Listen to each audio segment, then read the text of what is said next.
be feeling like I'm academics. Can't that, but we'll see. Anyway, Drake did announce that he is dropping some new songs.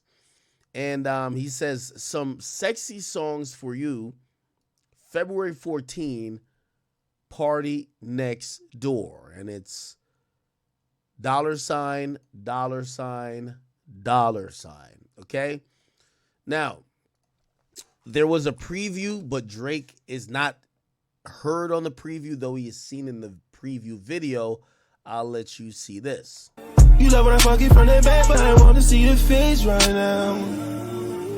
I know that he ain't hitting on nothing because he coming to my place right now. Okay.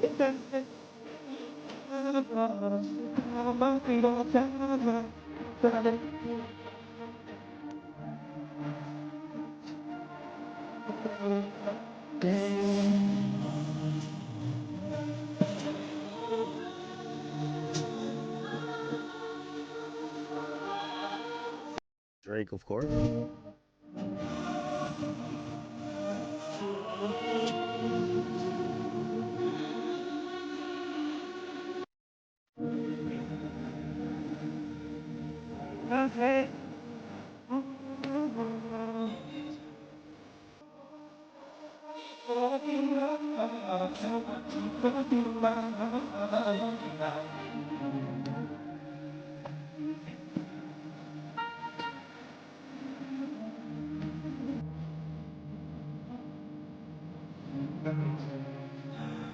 Okay. Okay. Now, if you ask me, I think this is a good thing. So Drake has pretty much announced that he's dropping this new music, and this music is going to be dropping on February 14th. Now, if I look at my calendar, like sometimes we could just use deductive reasoning here, and we could figure out a lot. Let me see. Let's look. 2025 calendar. And if we look at 2025 calendar, we'll see that, here we go. We'll see that in February, the 14th is a Friday. Now, if it wasn't a Friday, I would have assumed that this is not a full project. But I have to assume it is a full project because it is on the 14th. Now, remember I told you we weren't going to hear from Drake for a little bit? Here's how I believe this is going to go down. Number one, I think this project's only going to drop because of a few things. So remember, Drake has one more project left, okay, on Universal. Now, from what I've heard from Universal people, they don't like that Drake has, to them, cheated the requirements of the deal. I said, what does that mean? They said, well, if we said this amount of albums, we want solo albums. With all due respect, we don't want you a Savage. We want you by yourself. Drake's a big dog. He gets to kind of like, break the rules a little bit, cool. Savage is a big artist too, whatever. But now when you're one album left and we haven't came to a deal yet, yeah, we ain't finna count your project with PND, an artist that's on your label, this and third. We'll let you put it out. Of course, we're going to get our recoupment percentage, whatever. But from what I hear, this is going to be a project that's going to be ran through the label that is going to be supporting OVO/Party, which I believe is either Warner or Sony. So essentially, Drake is dropping this project, but it's not his label that's going to be the point man on this. Because usually in collab drops, one label with the other label then combine to figure out how we put shit out. So, I'll look real quick. What label is Party Next Door signed to? Yeah, he's on Warner. And OVO Sound is on Warner, I believe, right? I believe. Oh, no, they're through Sony. Wait. Okay, that might be a little bit complicated. But anyway, if this project is going to be pushed and most likely spearheaded by the other label that's not UMG, here's I have a few things that I'm worried about. And I'm worried about not as a Drake fan because I want new Drake music. So all the Kendrick shit aside, let's just speak honestly. If you're a Drake fan, you should be happy that Drake is putting out music. I get it. If we keep doing this whole timing thing, and by the way, I was one of those people to be like, yo, Drake, just go away for a little bit, this and third. Kendrick is dragging it. There's no time. Listen, Kendrick going to do the Super Bowl, then he going to go on tour, performing that song, he's going to do it like, remember when Travis Scott kept doing Fiend, and every city he would do it one extra time? Yo, we did it 8 times in that city. Now we're doing it 9 times. I could see Kendrick doing the same thing with Not Like Us. So if for anyone who thinks Drake should just like take a break or disappear till the wave is done, Kendrick is dragging this motherfucker, and you can't blame him because it's a huge song. So Drake eventually has to drop, right? He just has to do his thing. I only care about it in optics because I know how major labels work. They sell records a lot on perception. Even when they pay for radio teams to go work a record, they're paying for the radio team to make that or whatever team to make that record look lit, that people could additionally go support it, but also the numbers can make sense. What I'm trying to say to y'all is this. I don't know if Drake can party right now. Let's put a number on it. Right now, I don't need Drake doing anything below 200. I don't care who he collabs with. Keep in mind, Honestly Nevermind did 204 or something like that, right? Honestly Nevermind, First Week Sales. Yeah, 204. We can't have Drake doing under 200, if you ask me. Now, I still think he'll probably most likely do over that, but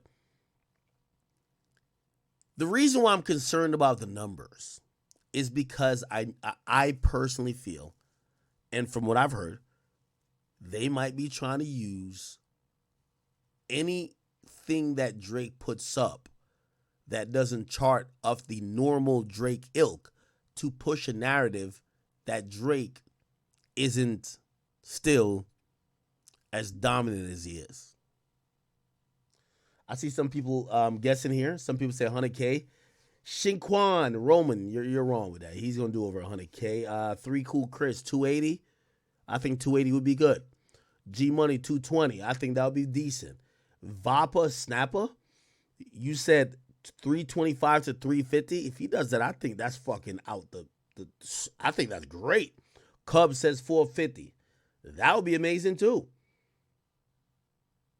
Lesson says the numbers will be fluff. It won't impact. Anything below 150, I don't think is a good look. If Future and Metro are doing 250, right? What did Future and Metro do?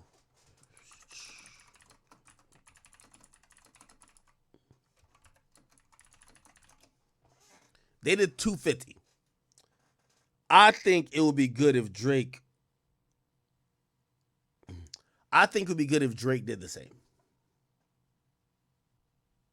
Now, that's just me looking at optic-wise, PR-wise. I'm looking at, some of these other side things that I think are happening where people are trying to create narratives about Drake.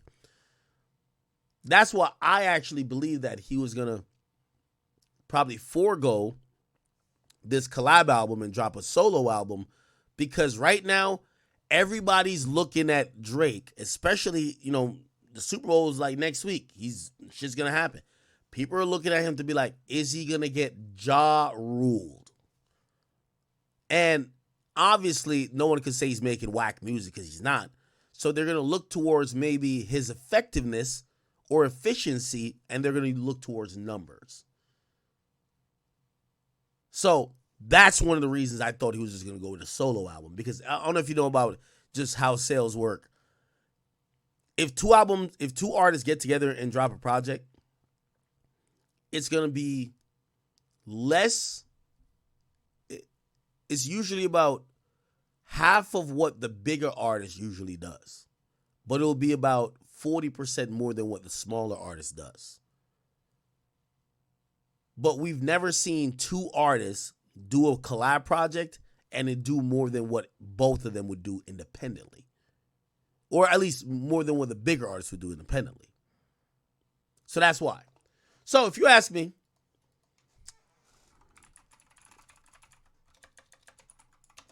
Drake gotta keep the show going.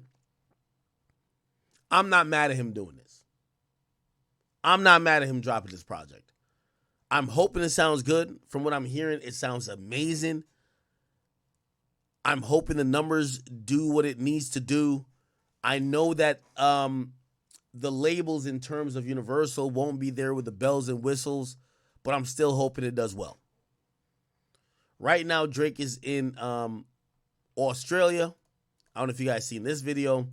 This is him just kicking it at a small spot in Australia, vibing.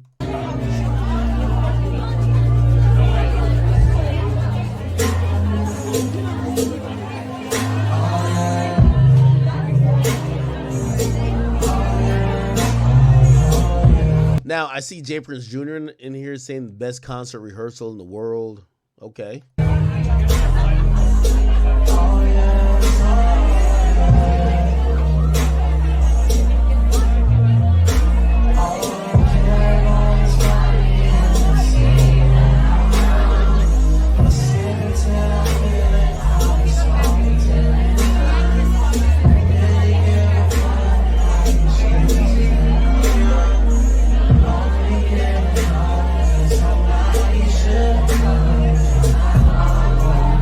Okay.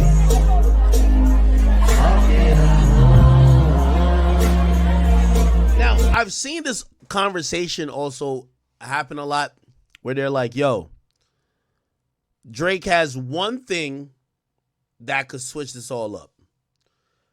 Because I believe Drake is an R&B legend and a hip-hop legend. I think he's the greatest rapper of all time, personally. But I think he's still a legendary R&B singer in terms of songs. I won't say in vocals. I don't think vocally he's there with any of the greats. But I do think song-wise he has an amazing catalog of R&B music. People have said, well, maybe he should fall back into the R&B bag. Give people R&B. Let them take their minds off of this beef a little bit, because now every time you rap, they're expecting you to throw shots. They want blah, blah, blah. They want to see these bells and whistles. Just sing. Give them what they want. I don't know. This could be an effective strategy. I don't know what Drake's thinking about that either. But shit, he's in Australia. He posted this himself. He could have just posted him like rapping, you know what I mean, headlines or something. He posted him singing Trust Issues.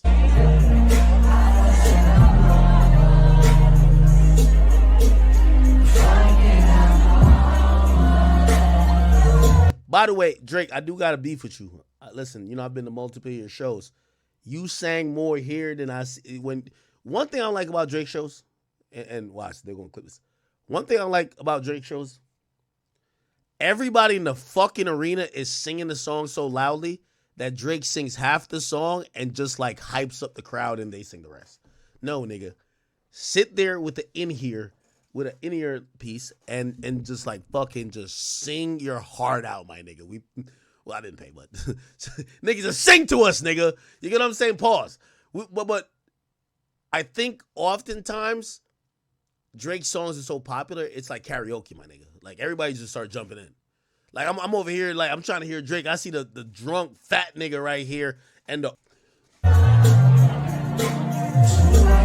yeah, but like if you ever go to a Drake concert, there's a wide range of age. There's always a 70-year-old nigga. there's always like some 40-year-old guy. There's always like a 22-year-old girl. And then there's always like a 10-year-old kid. Like they're all there. They're just, and you're wondering like, what song of Drake do you like? Like I'm always looking at the older dudes like, what song of Drake you like? Like what song? Like I could get, I think the younger kids probably like, oh, I don't want to see slide. Something on TikTok. You know what I mean? Something like, y'all want to hear the song you got with Yeet. But, and I get the women, like if you're 22, 23, I get why you're listening to Drake like that, right? It's always the older people. I'm like, what the fuck are you in here for?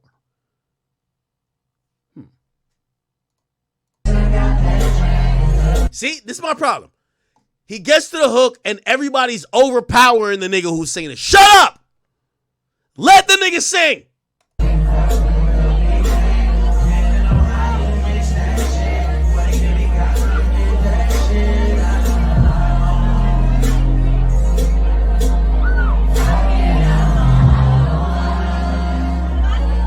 That's another problem I have with the Ja Rule comparison. Listen, I'm here trying to be as honest as I could be. Yes, I do think we are seeing some shifts in hip hop and music and what people want to consume. But we have to be honest and say Drake controls the space in the minds and the hearts of so many people. You know, like I've seen this new thing. Have y'all seen people look this up? They're like, "Yo, Drake can't sell tickets."